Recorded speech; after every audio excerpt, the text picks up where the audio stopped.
Mr. Oscar Mina, Special Representative on Disinformation, Fake News and Propaganda. The floor is yours, sir. Merci, Madame le Président. Chers collègues, j'interviens dans mon rôle de spécial rapporteur sur la désinformation et la propagande dans cette séance plénière pour une brève référence sur cet aspect auquel nous devons prêter une grande attention, qui ne doit pas être sous-estimé, en particulier dans ce conflit russo-ukrainien, qui est en train de produire des dommages dans l'opinion publique avec des effets dévastateurs. Il convient de noter qu'un centre de surveillance des médias, NewsGuard, bien connu dans l'ambiance de la désinformation sur ce conflit,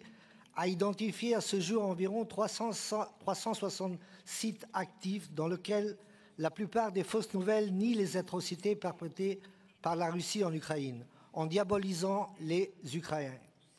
Je tenais à évoquer ce sujet car jamais comme aujourd'hui, cette guerre ne se traduit pas seulement par des modes de conflit avec des missiles, des bombes et des chars,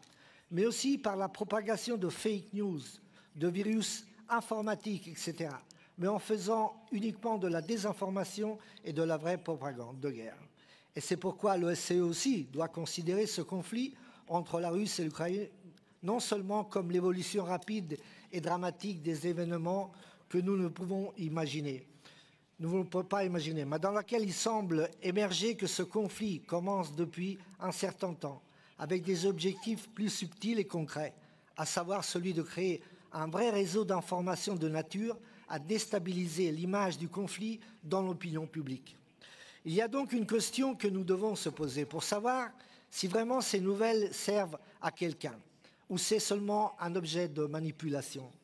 Nous nous l'opposons car le danger de la désinformation et de la propagande est en effet devenu une véritable arme de guerre, c'est-à-dire que tout est devenu propagande et tout est devenu contre-propagande, avec une tension telle que malheureusement, entre ces deux pays de l'OSCE, la vraie ou la fausse nouvelle est véritablement devenue partie intégrante de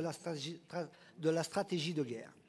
En conclusion, il faut réitérer que notre organisation, notre Assemblée, doit absolument exhorter les parlementaires eux-mêmes, les parlements nationaux, à ce qu'il y ait un moyen de protéger l'information correcte tout en garantissant la pluralité et la gratuité de l'information à tous les niveaux, à partir des réseaux sociaux, des médias, jusqu'au papier imprimé. Un défi auquel je pense que nous sommes appelés à se confronter et dans lequel nous devons dire concrètement ce que nous allons faire, car la question de la désinformation n'a pas de frontières, parce qu'elle est capable de produire des effets néfastes de propagande transnationale, capable même de miner la stabilité géopolitique dans la région de l'OSCE et au-delà de ci aussi. Merci.